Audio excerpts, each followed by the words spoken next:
Because our king has one more move. Karena raja kita masih punya satu langkah lagi.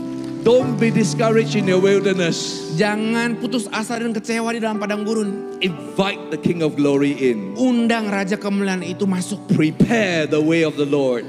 Siapkanlah jalan bagi Tuhan. That is the message of victory in Christ Jesus. Dan itulah pesan kemenangan di dalam Yesus Kristus.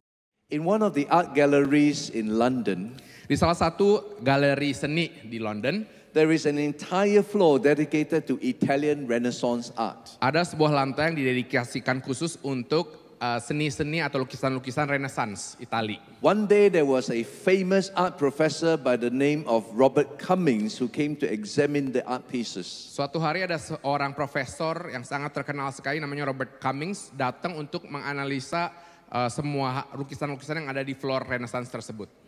He is the professor of the history of art in Boston University. Dia adalah seorang profesor yang berbicara tentang sejarah seni atau sejarah lukisan dari Boston University. And he stood before this masterpiece by the 15th century artist named Lippi. Dan dia berada di depan sebuah masterpiece yang luar biasa dilukis di abad 15-an, seseorang yang melukisnya bernama Lippi. The famous painting is known as Virgin and Child. Dan judul dari masterpiece itu adalah Gadis dan Anaknya. As he examined the pieces, he admired the brilliant brushstrokes and colors, but something is amiss in the art piece. He couldn't tell what it was. Dan saat ia mengamat-amati lukisan yang luar biasa ini, setiap guratan dari lukisan tersebut, dia merasa ada sesuatu yang aneh tentang lukisan ini. And then it struck him, what if this piece wasn't meant to be in an art gallery? What if it was commissioned for a prayer chamber, prayer room? Dan dia mulai berpikir apa jangan-jangan lukisan ini tidak tepat untuk ditaruh di sebuah galeri seni, tetapi harusnya ditaruh di sebuah ruangan doa. In a prayer room, people won't be standing to admire the art piece. They will be kneeling. Kenapa? Karena di ruang doa, orang-orang itu tidak berdiri saat mengamati sebuah lukisan. Orang-orang di ruang doa mereka akan berlutut sambil berdoa. So Professor Cummings did something has never done in a public gallery. He knelt before the art piece and he looked up. Jadi pertama kalinya dalam hidupnya Profesor Cummings melakukan sesuatu yang dia tidak pernah lakukan sebelumnya, yaitu ia berlutut di hadapan sebuah lukisan. Suddenly everything is in place. The art is in the right proportion. Tiba-tiba yang tadinya kelihatannya ukurannya aneh, bentuknya aneh, lukisan tersebut menjadi tepat ukurannya. The colors semuanya, and the warnanya. The colors and the brush strokes are spectacular. Dan semua lukisan dari kuas tersebut menjadi sebuah masterpiece yang luar biasa. There is a lesson in this story. Ada sebuah pesan yang kita bisa pelajari dari cerita ini. Our posture determines our perspective. Postur kita, posisi tubuh kita menentukan perspektif yang kita lihat.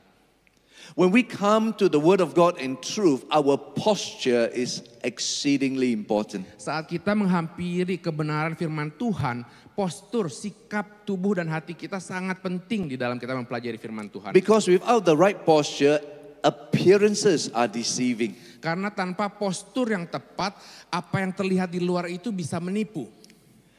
When we come to the truth, we realize that there are two ways to view truth. Saat kita berbicara tentang sebuah kebenaran, ada dua cara bagaimana kita bisa memandang sebuah kebenaran. And we must get our perspective right. There is truth as content and truth as connection. Dan kita harus bisa melihat dengan sudut pandang yang benar, karena kedua hal tersebut dalam sebuah kebenaran adalah isi atau kontennya. Yang kedua adalah connection atau hubungannya.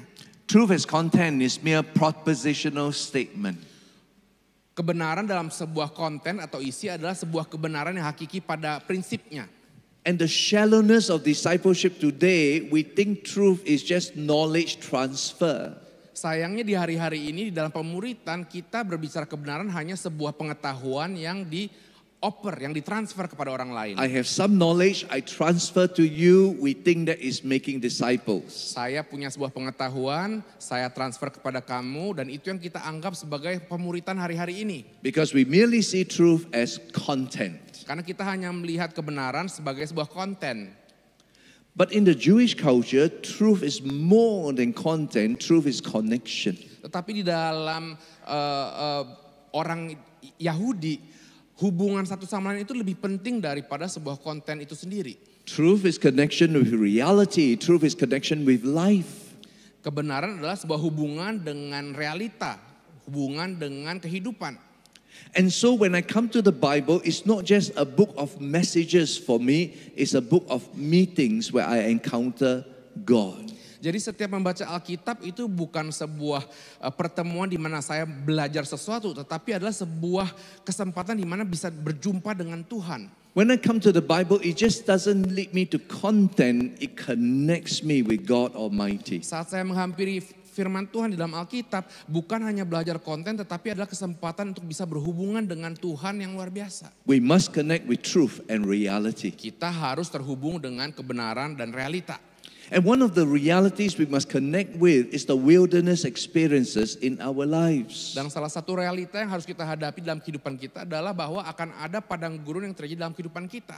Because in life we will grow through a sense of disconnectedness, a sense of wilderness. Karena dalam kehidupan kita pasti ada dan saya akan mengalami masa-masa di mana kita seperti disconnect, seperti kita sedang mengembara di padang gurun.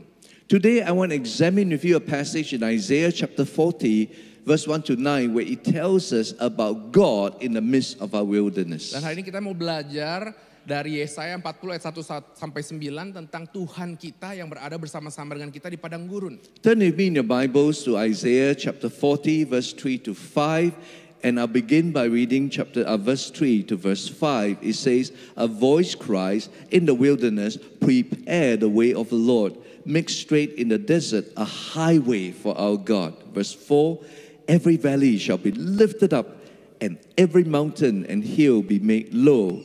The uneven ground shall become level, and the rough places a plain. Verse 5, and the glory of the Lord shall be revealed, and all flesh shall see together, for the mouth of the Lord has spoken. Kita buka firman Tuhan kita di Yesaya 40 ayat 3 sampai 5. Saya akan bacakan ayat 3 sampai 5.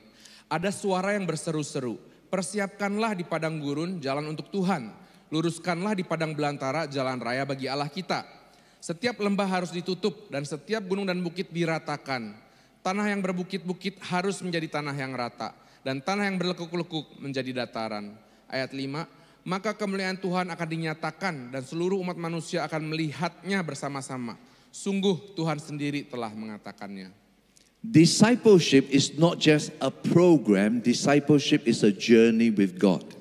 Jadi pemuritan bukanlah sebuah program tetapi sebuah perjalanan dengan Tuhan. And very often in life, this journey with God takes us into the wilderness. Dan di dalam perjalanan hidup ini seringkali Tuhan membawa kita ke dalam padang gurun. In our first trip to Israel, we joined a group tour. Dalam perjalanan saya yang pertama ke Israel, saya ikut sebuah grup tour. We came to the wilderness. Dan kita melalui padang gurun. And as we passed through the wilderness, our tour guide said something very profound. Dan saat kita melewati padang gurun itu, tour guide itu mengatakan sesuatu yang sangat mendasar sekali. Hannah, our tour guide says, the wilderness. Tour guide kita namanya Hana, dia bilang, ini dia padang gurun. It is in the silence that God speaks. Di dalam keheningan padang gurun itulah Tuhan bisa berbicara. In biblical history, when the children of God moved to the promised land, they had to pass through the wilderness. Dalam sejarah firman Tuhan, anak-anak Tuhan harus melalui padang gurun untuk masuk ke tanah perjanjian. Why did they spend 40 years in the wilderness? Dan kenapa mereka harus melewati 40 tahun di padang gurun? Well, the Bible tells us they sent 12 spies to spend 40 days to scout the land. Kita pelajari di firman Tuhan ada 12 pengintai yang dikirim selama 40 hari untuk melihat tanah perjanjian itu. 2 spies, Joshua and Caleb, came up with a good report, but 10 spies came up with a report of doubt and fear. Hanya 2 dari 12 pengintai itu yang kembali dengan berita baik, sedangkan 10 yang lainnya membawa berita ketakutan, keraguan-raguan. And the people in Israel believed the 10 spies and they came in unbelief towards God. Dan orang-orang Israel pada saat itu lebih percaya apa yang dikatakan oleh 10 orang yang tidak percaya kepada Tuhan itu. So God judged them and said, for every day you spy the land, you will spend 1 year in the wilderness. Dan itu sebabnya Allah menghakimi umat Israel, untuk setiap 1 hari yang engkau mengutuki tanah perjanjian yang telah kusiapkan bagi engkau itu, maka 1 tahun engkau akan lewati di padang gurun ini. They spent 40 days to spy the land and yet came out with a report of unbelief. They spent there for 40 years in the wilderness. 40 hari waktu yang diberikan untuk mengintai tanah perjanjian dari Tuhan itu, tetapi menghasilkan ketidakpercayaan di antara umat Israel dan mereka harus menerima akibatnya, itu 40 tahun di padang gurun. When I thought about this, I asked myself, why didn't God just send them back to Egypt? Saat saya baca firman Tuhan ini, saya sering berpikir, kenapa enggak Tuhan kirim balik aja mereka ke They had Mesir? unbelief, poof, they went back to Egypt. Gara-gara mereka enggak percaya, balikin aja ke Mesir. I believe there are 2 reasons. Saya percaya ada 2 alasan kenapa Allah tidak lakukan itu. The first is because of God's promise to Abraham. Yang pertama karena Allah telah berjanji kepada Abraham. I will give you and your children the land. Aku akan berikan kepadamu dan keturunanmu sebuah tanah. If every time they sinned in unbelief, poof, they went back to Egypt, they would never enter the promised land. Kalau setiap ada momen ketidakpercayaan dan mereka kembali ke Mesir, maka mereka selamanya tidak akan pernah masuk ke tanah perjanjian tersebut. The second reason is because of God's purpose. Alasan yang kedua adalah karena tujuan Tuhan. His purpose was to develop a people of faith in the wilderness. Tujuan Tuhan adalah mengembangkan sekelompok orang-orang yang percaya kepada Tuhan di dalam padang gurun. So we must understand the wilderness is not a place of punishment, it was a place of development. Jadi kita harus merubah perspektif kita bahwa padang gurun bukanlah sebuah tempat penghakiman atau penghukuman, tetapi merupakan tempat di mana kita dapat berkembang. Because the wilderness is not the destination, it's a passing through point. Karena padang gurun itu bukan tujuan akhirnya, hanya sebagian dari tempat perjalanan kita sampai kepada tujuan akhir. Here's the important principle. God doesn't want us to live in the wilderness. He wants us to learn from the wilderness. Ini sebuah prinsip yang harus kita ingatkan kepada diri kita sendiri. Tuhan tidak suruh kita tinggal di padang gurun, tetapi Tuhan suruh kita belajar saat dia ada di padang gurun. Now there are good news and bad news in the wilderness. Dan tentunya di padang gurun ada berita baik, ada berita buruk. Let me share with you the bad news in the Saya wilderness. ceritakan kepada saudara kabar buruknya. The first bad news is that we can lose our bearing in the wilderness. Kabar buruk yang pertama, saat Anda berada di padang gurun, Anda bisa kehilangan arah. The wilderness is a place of emptiness and desolation, and we can lose our compass or bearing in the wilderness. Padang gurun itu tidak ada apa-apa dan itu tempat di mana kita dengan mudah kehilangan arah. I'm from Singapore, urban city. I don't know what the wilderness mean until I went to Africa. Saya ini orang Singapura, tinggal di kota yang sudah berkembang, jadi saya nggak ngerti namanya padang gurun itu apa sampai saya pergi ke Afrika. One day I was driving through Africa through a wilderness towards Johannesburg. Jadi saat itu saya sedang dalam perjalanan ke kota Johannesburg di Afrika dan harus melalui padang gurun. On my left was nothing, on my right was nothing, there was nothing around. Di kiri tidak ada apa-apa, di kanan tidak apa-apa, dan di padang gurun itulah saudara tidak ada apa-apa. No road signs, no light at night, it's just pitch darkness. Tidak ada lampu jalan, tidak ada petunjuk jalan, hanya kegelapan yang luar biasa. I look at my rearview mirror, it's all black to the left and to the right, all black in front, just 2 headlights, no signs, no light, nothing. Lihat spion kiri kanan, lihat belakang tuh gelap gulita saudara. Hanya bisa ngelihat lampu depan saya, ya seberapa panjangnya lampu itu. And worse, as I drove on and on in the darkness, I'm lost. I don't know whether this is the right direction. Dan mengerikannya saudara, semakin saya nyetir, semakin saya mulai ragu ini arahnya benar atau enggak. So I had to stop the car, look up at the sky, find the Southern Cross and headed towards Johannesburg in the north. Jadi saya harus hentikan mobil, keluar, lihat bintang yang seperti salib itu untuk bisa tahu mana utara, mana selatan untuk pergi ke Johannesburg. Thankfully, finally we found the city in Johannesburg. Akhirnya puji Tuhan bisa sampai di kota Johannesburg.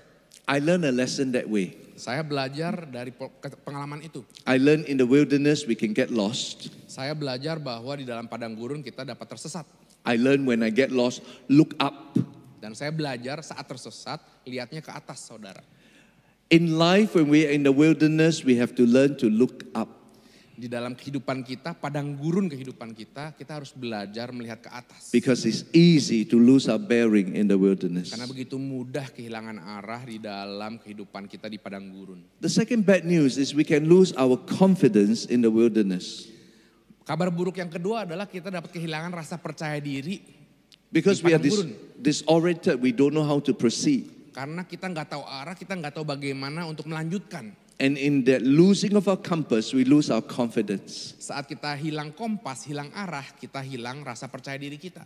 The third bad news, as we lose our bearing and our confidence, we tend to wander in the wilderness. Dan kabar buruk yang ketiga tentang padang gurun adalah saat Anda kehilangan arah dan Anda kehilangan rasa percaya diri, Anda akan berputar-putar tanpa tujuan tersesat di dalam padang gurun. It is common for those who are lost in a huge desert to actually be walking around in circles. Sangat umum terjadi orang yang tersesat di padang gurun berpikir mereka sedang berjalan lurus padahal mereka sedang berputar-putar saja. They think they are walking straight, but if you have aerial view, you see them walking around in a huge circle. Mereka berpikir bahwa mereka berjalan lurus, tetapi kalau kita lihat dari atas sebenarnya yang sedang mereka lakukan adalah berputar-putar. It's easy to wander in the wilderness. Di dalam padang gurun begitu mudahnya tersesat dan berputar-putar tanpa The arah. fourth bad news, wilderness wandering wearies us. Kabar buruk yang keempat, saat Anda berputar-putar tanpa tujuan di padang gurun, Anda akan kehilangan tenaga Anda dengan cepat. We don't know how to proceed, we don't know which direction to go, and that wandering wearies us and make us tired, fatigued. Kita nggak tahu arah, kita nggak tahu tujuan, kita nggak kehilangan kepercayaan diri kita kehilangan kekuatan kita. We try to make sense of what's going on, but we are lost. Kita kehilangan tenaga dan kita berusaha untuk berpikir bagaimana keluar dari ketersesatan ini. The fifth bad news is that the wilderness is a battleground. Kabar buruk yang kelima adalah bahwa padang gurun itu adalah medan pertempuran.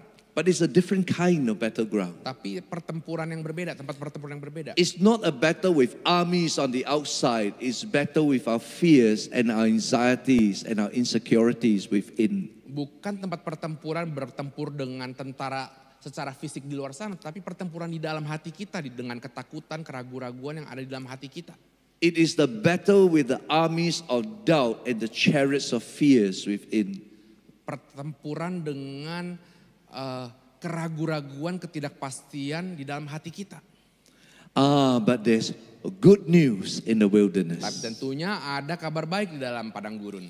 The first good news is we can experience God's presence in the wilderness. Kabar baik yang pertama, Anda dapat merasakan hadirat Tuhan di padang gurun. We can find times of refreshing in the wilderness because the presence of God is there. Di padang gurun kita bisa disegarkan bila mana ada hadirat Tuhan bersama-sama dengan kita. God promised, I will never leave you nor forsake you. Janji Tuhan adalah aku tidak akan pernah meninggalkan engkau. Even in the wilderness, God is there. Bahkan di tengah padang gurun hidupmu, Tuhan ada bersama dengan engkau. The second good news, we can receive God's provision in the wilderness. Kabar baik yang kedua adalah Anda akan menerima penyediaan Tuhan di padang gurun.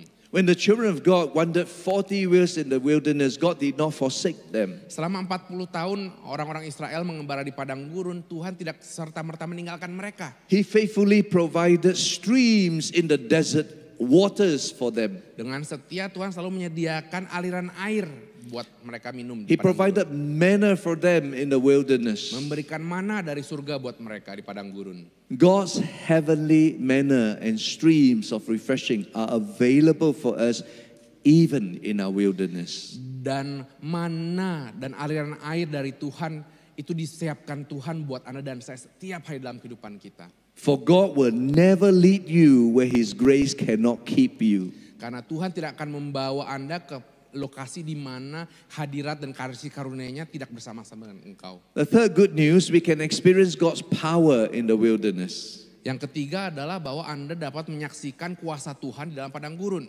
God shows us His power if we are willing to trust Him. Tuhan akan menyaksikan kekuatannya bila mana Anda mau mempercayainya. God's power is made manifest in our weaknesses. Kuasa Tuhan itu akan dimanifestasikan di tengah-tengah kelemahan kita. God is strong on our behalf. Tuhan kuat mewakili kita. The fourth good news is we can discover God's purpose in the wilderness. Kabar baik yang keempat adalah bahwa Anda dapat menemukan tujuan Tuhan dalam hidupmu saat Anda melalui padang gurun. God uses the wilderness to teach us lessons we otherwise cannot learn apart from the wilderness. Tuhan harus memakai padang gurun untuk mengajari hal-hal yang hanya dapat kita pelajari saat kita berada di padang gurun. So when you find yourself in a wilderness situation, don't scream at God. Jadi saat Anda berada di dalam padang gurun dalam kehidupanmu, jangan berteriak kepada Tuhan. He leads you into the wilderness to bless you. Tuhan membawa Anda ke padang gurun untuk memberkati engkau. Just like Jesus was led by the Spirit of the Lord into the wilderness in order that His glory might be made manifest. Sama seperti Yesus pun harus dibawa oleh Roh ke dalam padang gurun agar kekuatannya bisa dimanifestasikan. The question we ask is not why am I in this wilderness? The question is what can I learn that God wants me to teach me in this wilderness. Jadi rubah pertanyaan dalam hidup kita. Jangan bertanya sama Tuhan, Tuhan kenapa aku ada di padang gurun ini? Tetapi tanya kepada Tuhan, Tuhan aku dapat belajar apa saat melalui padang gurun ini? The first thing you must learn is the attack and the lies of the evil one. Pelajaran pertama yang harus pelajari di padang gurun adalah tentang serangan dan tipu muslihat si iblis. Satan's lie is God has forsaken you. Kebohongan dari setan adalah bahwa Tuhan telah meninggalkan engkau, makanya kamu ada di tengah padang gurun ini. Or people have rejected you.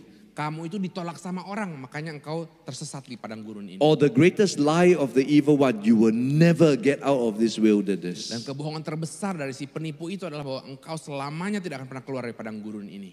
Satan lies to us, there's no way out of this wilderness, you are condemned here.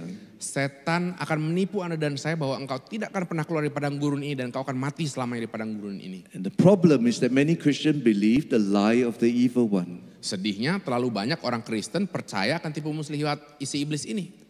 So that instead of learning in God's wilderness, they become depressed and frustrated and discouraged. Jadi bukannya mereka semakin kuat belajar di dalam padang gurun, mereka menjadi depresi, frustasi dalam hidup mereka. We must counter Satan's lies with God's truth. Kita harus melawan kebohongan-kebohongan setan dengan kebenarannya Tuhan.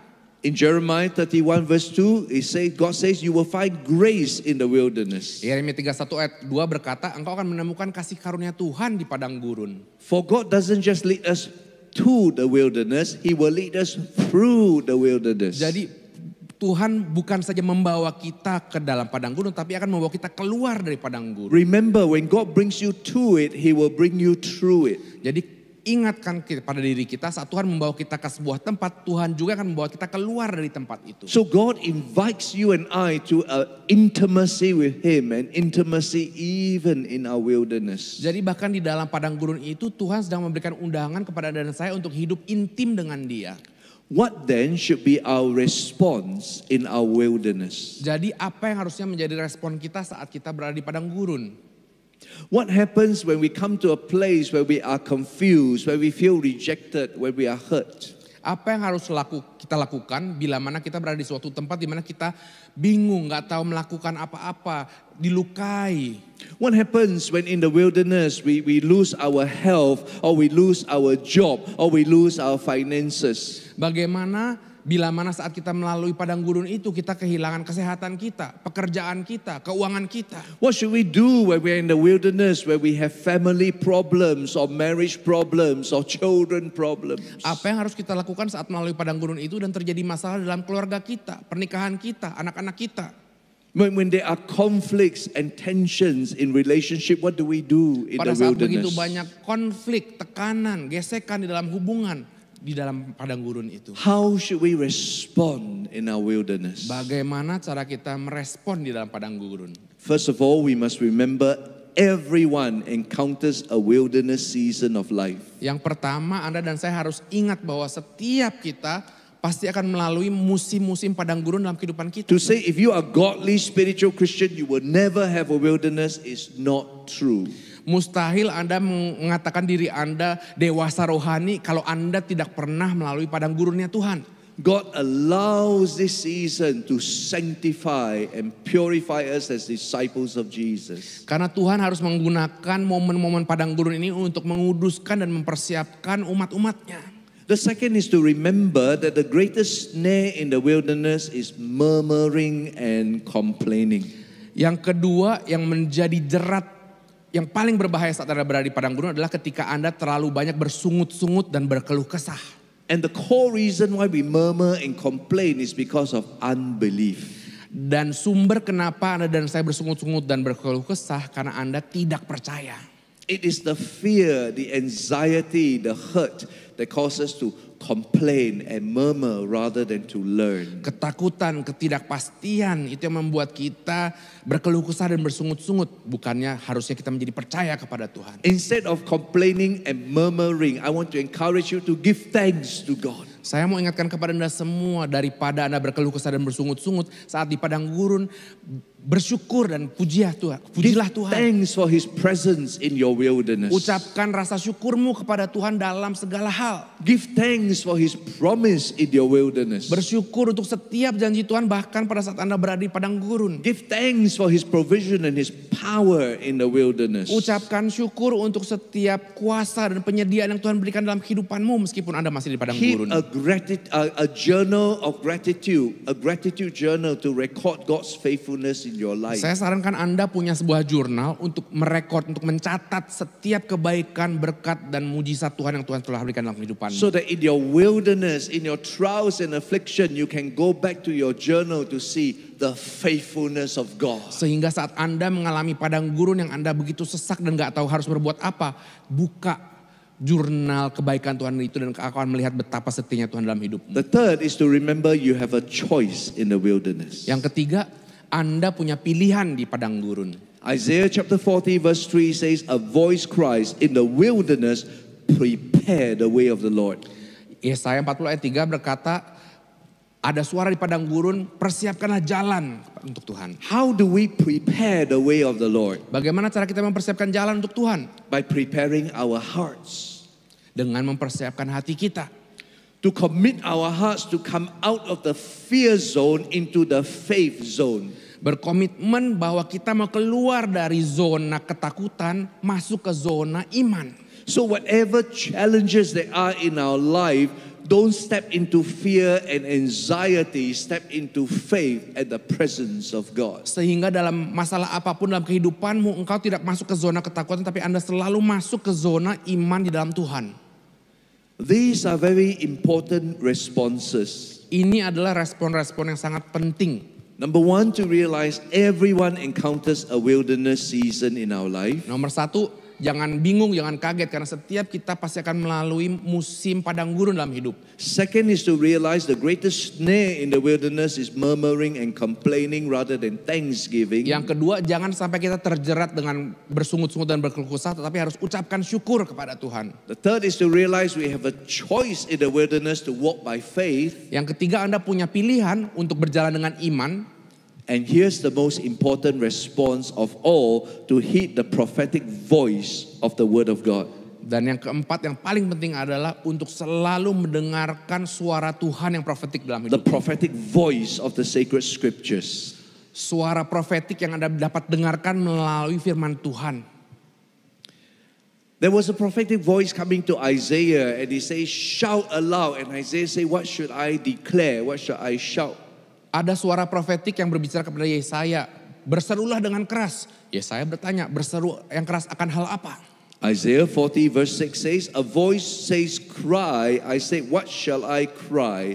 And then he says, all flesh is grass and all its beauty is like the flower of the field. Verse 6. Ayat 6, ada suara berkata, berserulah jawabku, apa yang harus kesurukan?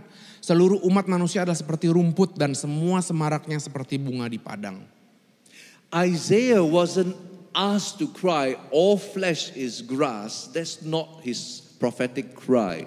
Yang disuruh kepada Yesaya bukan untuk mengatakan seluruh manusia itu seperti rumput, bukan itu. This is merely the preface, the reason why he should cry, what he was supposed to declare. Setiap orang yang disebut seperti rumput itu hanyalah sebuah pendahuluan tentang kenapa ia harus berseru mempersiapkan jalan untuk Tuhan. So verse 8 elaborates the reason. He says the grass withers, the flower fades, but the word of our God stands forever.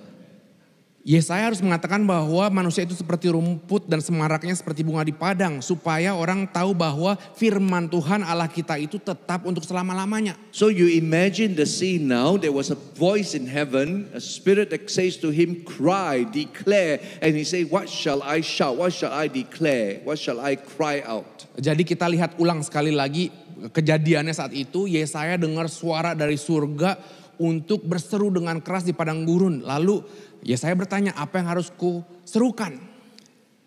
And then the voice of spirit say, all flesh is grass and his beauty like the field, flowers of the field. Dan suara itu berkata bahwa seluruh umat manusia itu seperti rumput. Only the word of God stands forever. Tapi hanya firman Tuhan yang tetap selama-lamanya.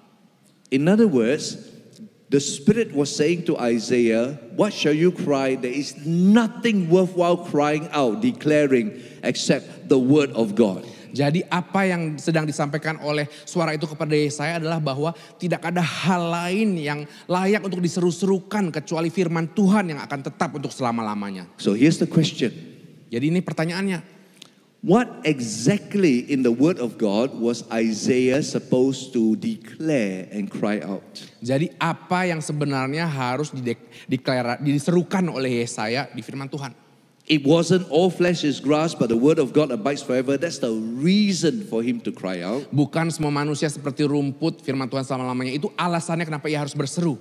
What he was to cry out is given to us in verse 9. Tapi apa yang harus ia serukan di dalam padang gurun diberikan Tuhan di ayat ke-9. Verse 9 says, go up to a high mountain, O Zion, herald of good news. Lift up your voice to strength, O Jerusalem, herald of good news. Lift it up, fear not. Say to the cities of Judah, behold your God.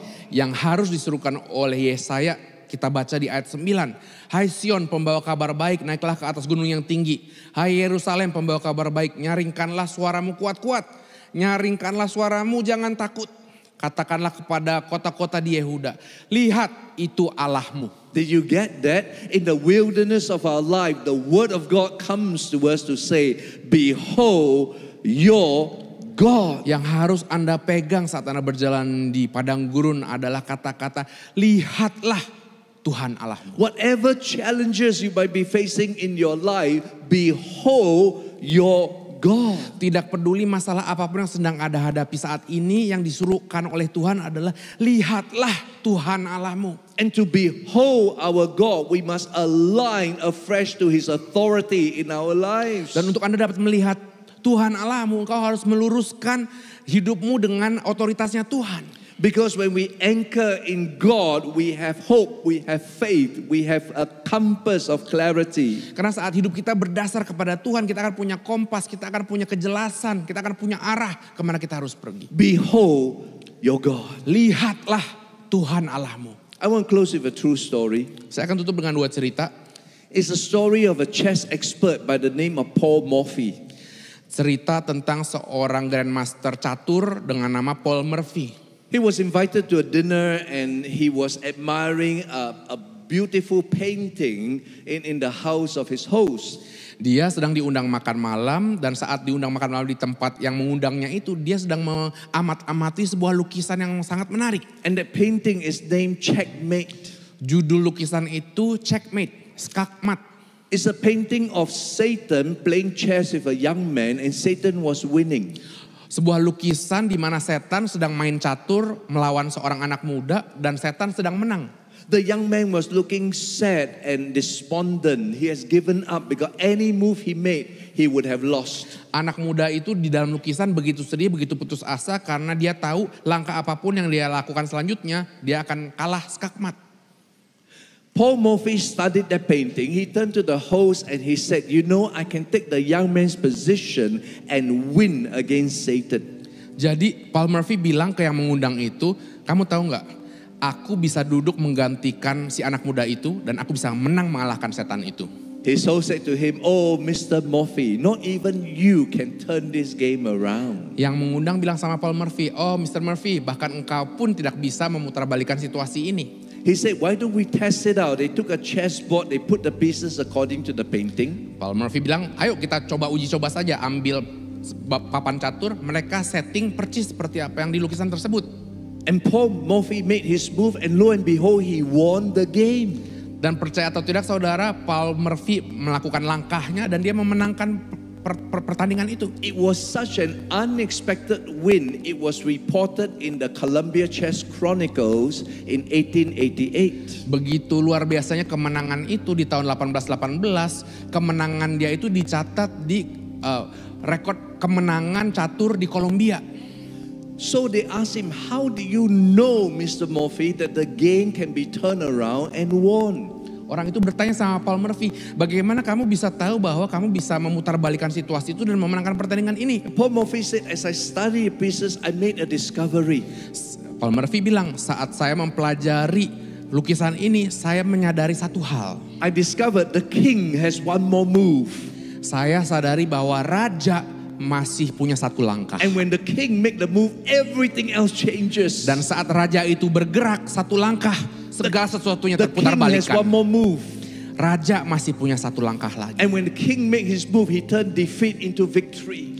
Dan saat raja itu melangkah satu langkah, dia bisa memutarbalikkan kekalahan menjadi sebuah We kemenangan. have a king and his name is Jesus. Kita punya seorang raja namanya Yesus. When Jesus died on the cross, Satan thought he was won. He has won. It's checkmate. Saat Yesus mati di kayu salib, setan berpikir bahwa Yesus sudah menang, skakmat, The selesai. king was crucified on the cross. Everything was lost. Raja sudah disalib di kayu salib, semuanya sudah kalah. But our king has one more move. Tapi He rose raja from the kita dead. masih punya satu langkah lagi. Ia bangkit dari kematian. And when Jesus rose from the dead, he changed everything. Dan saat Yesus bangkit dari kematian, ia memutarbalikkan segalanya. No matter how difficult your Gak circumstances, peduli seberapa sulit situasimu saat remember ini. our king has one more move. Ingat raja kita masih punya satu langkah lagi. He will walk into your wilderness and turn defeat into victory. Ia akan masuk ke dalam padang gurunmu dan memutarbalikkan kekalahan menjadi sebuah Our kemenangan. king has one more move. Raja kita masih punya satu langkah lagi. He can walk into your wilderness and turn problems into possibilities. Dia akan masuk ke dalam padang gurunmu dan memutarbalikkan masalah menjadi kesempatan. Open wide the gates of your heart and let the King of Glory come in. Buka pintu hatimu lebar-lebar dan izinkan Raja kemuliaan itu masuk ke dalam Because hidupmu. when he comes in and takes center stage, he changes everything. Karena saat engkau buka pintu hatimu dan mengizinkan ia masuk ke dalam hatimu, ia akan merubah hidupmu. Because our King has one more move. Karena Raja kita masih punya satu langkah lagi. Don't be discouraged in your wilderness. Jangan putus asa dan kecewa di dalam padang gurun. Invite the King of Glory in. Undang Raja kemuliaan itu masuk. Prepare the way of the Lord. Siapkanlah jalan bagi Tuhan. That is the message of victory in Christ Jesus. Dan itulah pesan kemenangan di dalam Yesus Kristus. Would you bow with me in prayer? Mari sama-sama kita berdoa. Oh Heavenly Father, Bapa di open surga, wide our hearts Buka lebar-lebar hati kami. to let the King of Glory come in. Supaya Raja kemuliaan itu bisa masuk. Some of you are walking in your wilderness. Beberapa dari Anda sedang berjalan di padang gurun. You have problems and challenges in your life, Anda memiliki masalah, pergumulan dalam hidupmu. disappointments in your life. Kekecewaan di dalam hidupmu.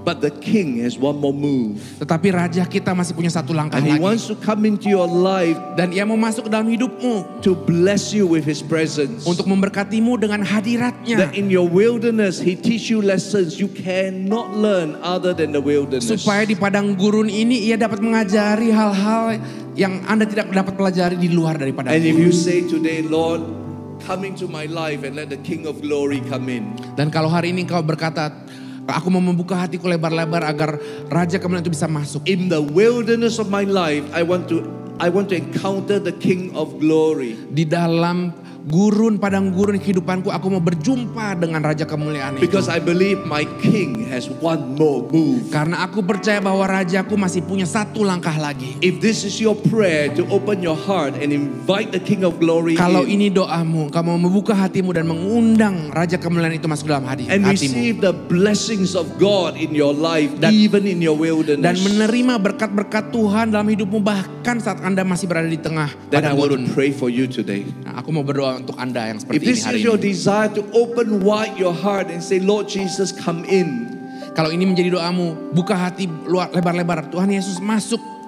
Because I want you to take center stage in my life. Karena aku mau engkau yang mengambil pusat di dalam hidupku. Because you are my king who has one more move. Karena engkau adalah rajaku yang masih punya satu langkah lagi. Even in my wilderness. Bahkan di dalam padang gurun In hidupku. all the areas of my life. Dalam setiap aspek kehidupanku. If this is your prayer, would Kalau you ini adalah stand right doamu, now? maukah engkau bangkit berdiri? I want to pray for you. Would you stand right now? Kalau ini doamu, bangkit berdiri, saya mau berdoa untuk engkau. And say, Lord, as I stand and invite the King of Glory to come into my life. Tuhan, saat aku berdiri dan mengundang Raja Kemuliaan itu masuk dalam hidupku. As I stand, I declare with Isaiah that God can prepare His way in the Saat wilderness. aku berdiri, aku berseru bersama dengan Yesaya untuk mempersiapkan jalan buat Tuhan dalam As I hidupku. stand, I affirm the truth. My King has one more move.